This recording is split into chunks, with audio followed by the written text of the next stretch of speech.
শীতের রোদে বসে অল্প অল্প রোদ এবং শীতের আমেজে বসে মাটির ভারে চা এবং চায়ের এক চুমুকে আমরা দুটো গল্প আড্ডা মূল্যবান সময় একটু নষ্ট করব। আমাদের সঙ্গে ইতিমধ্যে রয়েছেন শ্রীভূমির বিধায়ক কমলাক্ষদেব পুরকায়স্থ। প্রতি বছরের মতো এবছরও পৌষ মেলা হয়েছে। আপনার মা বাবা স্মৃতির উদ্দেশ্যে স্মৃতি মঞ্চ দিয়েছেন এবং এই যে মাটির ভারে অল্প অল্প রোদে চায়ের চুমুক ব্যাপারটা ঠিক কিরকম?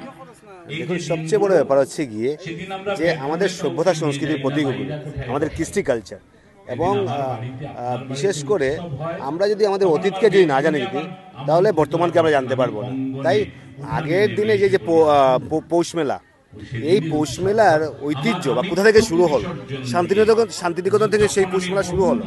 তো বিশেষ করে সেই পৌষ মেলার উদ্দেশ্য হচ্ছে গিয়ে নতুন ফসল যখন ঘরে আসে তখনই এই মানুষের মধ্যে যে আনন্দ, আমরা তো আনন্দের উৎসব করব, তাই আনন্দের উৎসব এটা হচ্ছে কি যে আমরা আমাদের ফসল আসলো, আমরা পিঠাপুলি বানাবো, আমরা দুধের পুলি বানাবো, অনেকগুলো আছে, এগুলো যেগুলো মা আমাদেরকে খাওয়াতেন।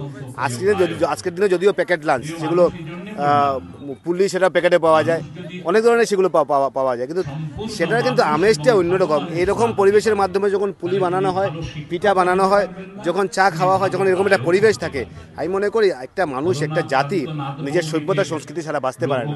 নিজের সভ্যতা সংস্কৃতিকে যতটুকু আমরা ধরে রাখবো, তত বেশি আমরা আমাদেরকে চিনতে পারবো, আমাদের সামনের ভবিষ্যৎ প্রজন্মকে চিনতে পারবো। তার জন্য তো আজকে যে অবক্ষয় হয়েছে, তার কারণটা হচ্ছে গিয়ে আমরা আমাদের অতীতকে আমরা হারিয়ে ফেলছি। তাই আজকের এই পরিবেশ, এই সুন্দর বাতাবরণ, আমি মনে করি কাটলিছড়ায় যে প্রতিবার যে এরকম একটা পরিবেশ সৃষ্টি হয়, এবং বিশেষ করে আমার মা বাবার নামে স্মৃতিমঞ্চ করা হচ্ছে, আমি বলবো আমি গর্বিত। এই জন্য গর্বিত, 2 নম্বর হচ্ছে কি কাটলিছড়া আমার পূজিত ভূমি ওই জন্য আমার মা বাবার জন্মস্থান, আমার মা বাবার কর্মস্থান, অতএব জননী জন্মভূমিষ্য স্বর্গদেবী গরীয়সী, অর্থাৎ মা বাবার জন্মস্থান যেখানে, সেই ভূমিকে প্রণাম করা আমাদের দায়িত্ব কর্তব্য, প্রত্যেকটা ছেলেমেয়ের দায়িত্ব কর্তব্য। তাই আজকের দিনে আমার মা বাবার নামে এখানে মঞ্চ করা হয়েছে, আমি ধন্যবাদ জ্ঞাপন করছি। পৌষ মেলা করা হচ্ছে, এত সুন্দরভাবে করা হচ্ছে, তার জন্য আমি শুভেচ্ছাটুকু জ্ঞাপন করলাম।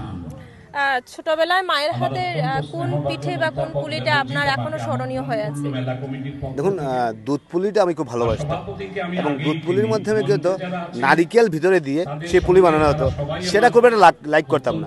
মাকে বলতাম, মা দুধের ক্ষীরটা দিয়ে বানিয়ে দাও, এবং মা সেইভাবে বানাতেন। কিন্তু তাই ব্যাপারটা হচ্ছে গিয়ে যে এই যেটা একটা পরিবেশ ছিল যে সংক্রান্তির পর পিঠাপুলি বানানো হবে বা একটা এরকম একটা পরিবেশ সৃষ্টি হবে, এবং রাত্রিবেলা চাল বেটে এরকম পরিবেশটাই আজকের দিনে এরকম কেউ করে না। রাত্রিবেলা চাল ভিজিয়ে রাখা হতো, সকালবেলা চাল বেটে সেগুলো দিয়ে পিঠাপুলি বানানো হতো। এই যে পরিবেশ, সেই যে একটা আন্তরিকতা, সেই যে একটা আমেজ, হয়তো বা আজকে সেই আমেজটা নেই, কিন্তু সেই দিনের কথাগুলো এখনও মনে পড়ে, এখনও মার কথা মনে পড়ে। মার হাতের রান্না করা, মার হাতের রান্না, মার হাতের তৈরি সেই পিঠাপুলির কথা কিন্তু এখনো মনে পড়ে। আর তখন তো এই যে নেড়া দিয়ে ঘর তৈরি করা, এসব তো ছিলই বোধহয়। এইগুলো তো ছিল, নেড়া দিয়ে তৈরি করে রাত্রিবেলা থাকতাম, সকালবেলা উঠে 4টার সময় 5টার সময় উঠে সেই ঘরটাতে আগুন লাগানো হতো, সবাই আমরা এখানে থাকতাম। আজকের দিনে সেই টেন্ট লাগানো হয়, আজকের দিনে ডিজে লাগানো হয়, সেই পরিবেশ। তো আগের যে পরিবেশটা সেটা ছিল, সেই যে আন্তরিকতা, সেই যে একে অন্যের প্রতি যে সহযোগিতা, সেই সব আপনার যে একটা ছিল, সেই পরিবেশটা যদিও নেই। কিন্তু আমি মনে করি টেকনোলজি আরও এগিয়ে যাবে, ঠিক আছে, কিন্তু যাতে আমাদের সভ্যতা সংস্কৃতিকে যাতে আমরা বিনষ্ট না করি, সেটাই কামনা করছি।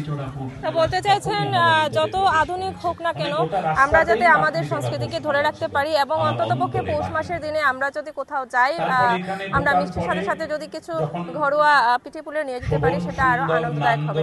এখনকার পর্যন্ত পর্যন্তই। পরবর্তী কোনো ইন্টারভিউ নিয়ে আসবো আবার। আপনারা দেখতে থাকুন এবং শুনতে থাকুন বরাক 10। ধন্যবাদ।